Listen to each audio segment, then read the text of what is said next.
매주 수요일마다 우리 울산의 주요 인사들을 만나볼 수 있는 코너입니다. 수요일 N 인터뷰 이유 있는 초대 시간입니다. 올해는 인구주택 총조사 100주년이 되는 중요한 해입니다. 그리고 통계청이 10월 1일부로 국가조직 개편에서 승격돼서 국가 데이터처로 그 영향력이 더 커졌는데요. 그래서 오늘은 국가 데이터처 동남지방통계청의 양동희 청장과 함께 이야기 나눠보겠습니다. 청장님 어서 오십시오. 예, 반갑습니다. 네, 초대해 반갑습니다. 주셔서 감사합니다. 네, 우선 우리 청취자 여러분께 인사랑 본인 소개를 좀 부탁드릴게요. 예, TVN 울산 교통방송 청취자 여러분, 안녕하십니까? 국가데이터처 동남지방통계청장 양동희입니다. 네, 앞서서 제가 잠깐 말씀을 드리긴 했는데 이번에 그 국가 조직 개편에서 통계청이 35년 만에 국가 데이터처로 새롭게 출범을 했습니다. 예. 아직은 입에 익진 않습니다. 우리가 워낙 통계청 이렇게 얘기를 많이 해서 이제는 국가 데이터처라고 불러야 될 것 같은데 이게 국무총리 소속 기관으로 격상됐다고 들었습니다. 예, 그렇습니다. 이게 좀 변화가 많이 있을까요? 어떤가요? 예, 2025년 10월 1일부터 통계청이 국가데이터처로 격상이 되어서 기존 업무인 국가통계 총괄 조정 기능뿐만 아니라 데이터 연계 활용 강화, 범정부 데이터 거버넌스 확립 등으로 역할이 확대되었습니다. 예를 들면 정부의 여러 부처나 기관이 각각 가지고 있던 데이터의 벽을 허물어서 서로 자유롭고 안전하게 새로운 통계나 분석 결과를 만들고 이렇게 연결된 데이터를 활용해서 새로운 정책을 개발하고 행정 효율성을 증대하고 민간의 혁신적인 서비스 개발까지 하는 역할로 확대됐습니다. 네. 이 역할에 맞춰 국가데이터처는 데이터 활용의 주도권을 갖고 AI 시대에 걸맞는 고품질 데이터 생산을 추진할 계획입니다. 그동안 부처별 칸막이와 개인정보 보호 문제로 데이터를 확보하고 이를 활용하는 데 어려움을 겪어왔는데 이를 진두지휘할 권한을 국가데이터처가 갖게 된다는 의미입니다. 네. 이게 AI 시대에 발맞춰서 이제 국가 데이터처라는 이름으로 그 역할도 좀 더 커진 것 같고요. 우리 예, 시민들한테도 좀 더 가깝게 다가올 수 있지 않을까. 네, 그런 생각이 듭니다. 국가 데이터처 아래에 그러면 동남지방 통계청이 존재하지 않습니까? 예, 그렇습니다. 그러면은 이 동남지방 통계청에서는 구체적으로 어떤 일을 하고 계신지 또 지역 사회에서 어떤 역할을 담당하게 되시는지 그 부분도 좀 설명을 부탁드립니다. 예. 먼저 부산, 울산, 경남을 관할하는 동남지방통계청은 산업활동 동향조사, 소비자 물가조사, 경제활동 인구조사, 가계동향조사, 농가경제조사, 어가경제조사 등 21종의 경상조사와 경제통합조사, 지역별 고용조사, 농림어업조사 등 13종의 연관조사를 실시하고 있습니다. 네. 그뿐 아니라 지역통계 허브기관으로서 지방정부의 정책 수립을 위한 지역 특화 통계 개발 지원 및 협력을 하고 있습니다. 현재 지역 소멸 위기에 동남권 특성을 반영한 영유아, 청년, 외국인 통계 등 42개 지자체의 99종의 통계에 대한 기술 지원 및 생산 대응을 실시하여 지역 정책에 활용할 수 있도록 지원을 강화하고 있습니다. 네. 더불어 지역 상권 분석, 지역 인구 소멸 위기 대응과 지역 균형 발전 등 지역 정책 지원을 위한 맞춤형 분석 자료를 제공하여 지자체의 지역 현황 분석 및 각종 지역 정책 수립을 지원하고 있습니다. 네.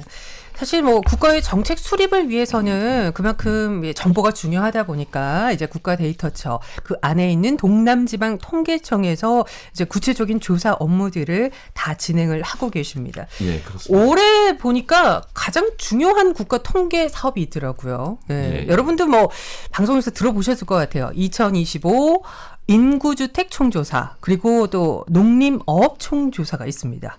10월 22일부터 시작됐죠. 예, 네. 그렇습니다. 그러면은 하나씩 좀 풀어주셨으면 좋겠는데 먼저 인구주택 총조사 이 도대체 왜 하는 겁니까? 2025 인구주택 총조사는 우리나라에 살고 있는 모든 내 외국인과 거주하는 주택의 규모와 특성을 파악하기 위한 5년 주기 국가의 기본적인 통계조사입니다. 네. 2025년 인구주택 총조사는 총조사 100주년을 맞이하여 실시되는데 네. 전수 항목을 행정자료로 활용하는 등록 센서스를 매년 실시해서 총인구, 가구 및 주택 수를 파악을 하고 올해 실시되는 이제 5년마다 20%의 표본을 대상으로 출생지, 가족 돌봄 시간, 그다음에 여기 이제 교통방송 관련해서 네. 통근 통학 여부, 그다음에 통근 통학 장소, 시간, 이용 교통수단 등 42개 조사 항목에 대해 현장 조사를 실시합니다. 네. 총조사를 통해 이 생산된 통계는 국가 주요 정책의 기초자료로 활용되고 각종 표본조사의 모집단 및 표본틀로 활용됩니다. 예를 들면 총조사 자료를 활용하여 장래 인구, 가구를 추계하고 그 추계 자료를 활용해서 노동력 수급 계획 수립, 보험료율 및 국민연금 재정 추계를 합니다. 네. 또한 저출산 노령화 지수, 주택 보급률에 활용됩니다. 2025 인구주택 총조사는 10월 22일부터 10월 31일까지 인터넷과 전화 조사로 실시하고 11월 1일부터 11월 18일까지 방문 면접 조사를 실시합니다. 네. 인구주택 총조사가 10월 22일부터 시작이 됐고요. 10월 31일까지 진행이 됩니다. 뭐 인터넷, 전화, 네, 방문 그렇습니다. 접수까지 말씀을 해주셨는데 이게 100%를 다 조사할 수는 없으니까 예, 5년마다 20%의 표본 조사라고 설명을 해주셨어요. 이 표본 대상이 되신 우리 시민분들은 좀 책임감을 가지고 좀 성실하게 이 조사에 임해주셨으면 좋겠습니다. 예, 잘 좀 부탁드리겠습니다. 네. 자, 이번에는 농림업 총조사에 대해서도 좀 알아봤으면 좋겠는데요. 이거는 어떤 조사입니까? 예, 2025 농림업 총조사는 전국 농림어가의 규모, 구조, 분포, 경영 형태를 파악하기 위한 5년 주기 전수 조사입니다. 국가 주요 정책 수립을 위한 기초자료로 역시 활용이 됩니다. 또한 중앙정부뿐만 아니라 지방자치단체에서 지역 맞춤형 정책을 수립하고 학계 및 연구기관의 연구자료로도 사용됩니다. 네. 농림어가의 구조 변화, 산업 경쟁력, 농산어촌의 삶의 질 측정 등을 통해 국가 핵심 정책과 지역 균형 발전 계획 수립의 기초자료로 제공됩니다. 특히 2025 농림어업 총조사 결과는 지속 가능한 농림어업 정책 수립에 활용될 예정입니다. 2025 농림어업 총조사는 11월 20일부터 12월 10일까지 인터넷 조사를 실시하고 12월 1일부터 12월 22일까지 방문 면접 조사를 실시합니다. 네. 역시나 농림업 총조사도 뭐 인터넷이나 방문 면접 조사를 통해서 12월 22일까지 진행이 된다고 합니다. 예, 인초이 끝나고 나서 이제 바로 그러네요. 시작이 되는 게 농림어업 총조사가 되겠습니다. 네, 그러네요. 뭐 두 가지 조사 다 5년마다 이렇게 이게 조사가 제대로 정확하게 돼야 국가 정책 수립하는데도 그 정확도가 더 높아지지 않을까 싶은데요. 올해 조사는 어떤지 좀 궁금해요. 다른 해와 비교를 해봤을 때 이번 총조사 같은 경우에는 특별히 어떤 부분에 좀 중점을 두고 계신지 궁금합니다. 예.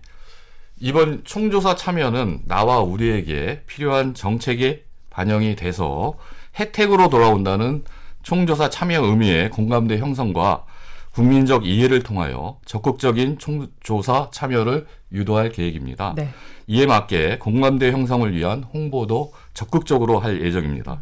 다양한 경제, 사회 변화상 및 정책 수요를 반영을 해서 42개 조사 항목을 선정을 했는데 특히 결혼 계획 의향, 가구 내 사용 언어, 한국어 실력, 가족 돌봄 시간 등이 신규로 조사됩니다. 네. 외국인 관련해서 좀 많은 게 항목이 좀 늘어났다고 보시면 네네네. 되겠고요. 또한 행정자료의 활용도를 높여 응답 부담을 경감하고 응답자 편의를 위해 인터넷 조사, 전화 조사, 방문 면접 조사 등 조사 방법을 다양화하였습니다. 원하시는 대로 선택을 해서 조사를 하시면 되겠습니다. 네. 외국인 증가에 따른 다양한 외국어 조사표를 기존 10종에서 20종으로 확대 제공하고 있습니다. 이렇듯 국가데이터처는 통계조사의 응답부담 경감 및 응답자 편의를 위해 많은 노력을 하고 있습니다. 네. 보니까 인구주택 총조사 같은 경우에는 올해 이제 100주년을 맞았다라고 잠시 설명을 해주셨는데, 그래서 확실히 그 시대상에 따라서 문항도 제가 잠깐 보니까 많이 변했더라고요. 예, 그렇습니다. 네, 요즘 시대에 맞게 좀 많이 달라진 것 같은데요. 많은 시민분들이 이번 인구주택 총조사에 좀 참여를 해주셨으면 좋겠습니다. 자, 그렇다면 청취자 여러분들에게 2025 인구주택 총조사 그리고 농림업 총조사 어떻게 협조하면 좋을지 구체적인 참여 방법도 좀 알려주세요. 예. 통계조사 응답은 그 단순히 질문에 답변하는 행위를 넘어서 우리 사회의 발전과 효율적인 운영을 위한 핵심 정보를 제공을 하고, 나아가 개인의 삶의 질 향상에도 기여하는 중요한 과정입니다. 네. 총조사는 모든 조사의 기초가 되는 조사입니다. 정확한 응답은 정확한 미래를 예측합니다. 총조사 대상 가구의 안내문 우편을 받으셨다면 인터넷 조사, 전화 조사, 면접 조사 등 본인에게 편리한 방법을 선택하셔서 조사에 참여할 수 있습니다. 인구주택 총조사의 인터넷 조사는 우편으로 발송된 조사 안내문에 QR코드를 스캔하거나 인터넷 조사 시스템에 접속하여 참여하실 수 있습니다. 전화 조사는 콜센터 080-2025 무료입니다. 네. 그러니까 080-2025가 되겠습니다. 그다음에 시군구 통계 상황실을 검색하여 전화로 참여하실 수 있고, 조사원증을 착용한 조사원이 방문했을 때 참여하셔도 됩니다. 예, 12월에 실시되는 농림업 총조사도 조사 방법은 동일합니다. 네. 예, 대상 가구로 선정된 곳으로 안내문 우편이 발송이 된다고 합니다. 그러면은 본인이 편하신 방법을 선택하시면 되는 거죠. 예, 그렇습니다. 인터넷 조사를 하셔도 되고, 뭐 전화가 편하시면 전화 조사에 참여하셔도 되고요. 면접 조사도 가능하다고 하니까 본인에게 편리한 조사 방법 선택하셔서 꼭 참여해 주시기 바랍니다. 자, 청장님, 그럼 끝으로 우리 청취자분들께 당부 말씀 듣고 마무리하도록 하겠습니다. 예. 2025 인구주택 및 농림업 총조사 조사 대상 가구에 선정되신 여러분의 적극적인 참여 부탁드립니다. 응답해 주신 내용은 통계법에 의해 철저히 보호받습니다. 이번 총조사의 슬로건은 당신의 답이 대한민국의 좋은 답이 됩니다. 인데요. 슬로건처럼 당신의 답을 들려주십시오. 좋은 대한민국을 만들겠습니다. 예, 감사합니다. 네, 알겠습니다. 이번에 실시하는 인구주택 총조사 그리고 농림업 총조사에 대해서도 우리 시민분들 많은 관심 가져주시고 또 적극적인 참여 부탁을 드리겠습니다. 청장님, 오늘 나와주셔서 고맙습니다. 예, 감사합니다. 네, 지금까지 국가데이터처 동남지방통계청 양동희 청장과 함께했습니다.